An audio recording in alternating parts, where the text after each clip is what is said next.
But in the Buddha's day, the Buddha's disciples seem to have gained enlightenment, or this is what the texts tell us, that they've achieved arahantship. So, should we just aim at a little bit of enlightenment? Is it possible to become an arahant or a Buddha?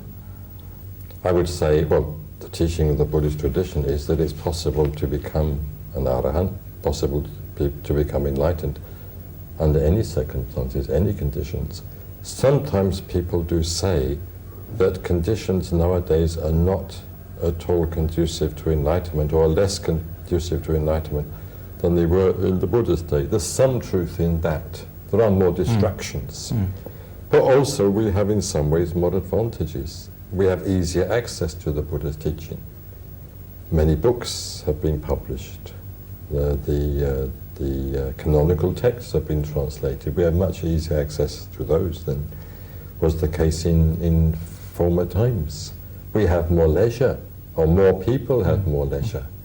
In the old days, you just had to spend most of your time working, probably as a peasant or a labourer. You didn't have much time. But in our modern world, we do have a lot of spare time if we want, if we're prepared to cut down on non-essentials and just spend a certain amount of our time earning a living simply, therefore, and devoting the rest of our time to study and meditation and so on. So yes, in some respects it's more difficult to gain enlightenment than it was in the Buddha's day, but in some respects it's more easier, I would say. So no one need to be discouraged. So how are we to take it when we read that in the Buddha's day that when he visits a village again, 20 or 30 people have gained a certain degree of insight and wisdom? Are we to take that with a pinch of salt, or take it seriously? I think we have to take it seriously. I think in those days people in many cases were much more receptive. You could even say they had more faith. People nowadays, I think, are not as receptive as they were in the Buddha's day to spiritual teachings and spiritual truths. Also, of course, we have to take into account, and here we introduce a purely Buddhist factor, though it's a general Indian factor too, we have to take into account the question of karma and rebirth. Buddhists do believe that many of those who were born at the time of the Buddha were born at the time of the Buddha and were able to gain enlightenment under his guidance because of a prior association with him in previous existences. A lot of people, of course, wouldn't go along with that. But from a Buddhist point of view, we can't reject that particular way of looking at things. If we did look at it that way, that would indicate that it is harder for us because we're not in contact with the Buddha now.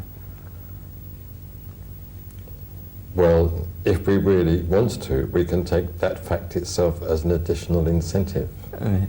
In what way? Well, we can say to ourselves, well, look, I know that I lived 2,500 years after the Buddha, but nonetheless, I'm a human being. I'm a man. I've got the same intelligence as people had in the Buddha's day. I've got the same energy. I've got the same determination. And what is time? What is space? After all, these are only mental constructions. There's nothing to stop me gaining enlightenment. I've got the teachings. I can read the teachings. I can study. I can meditate. There's nothing to stop me.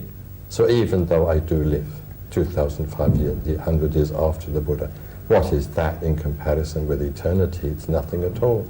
It's a drop in the ocean of time. So I too can gain enlightenment. I also am a human being. That seems like quite a profound meditation, that one.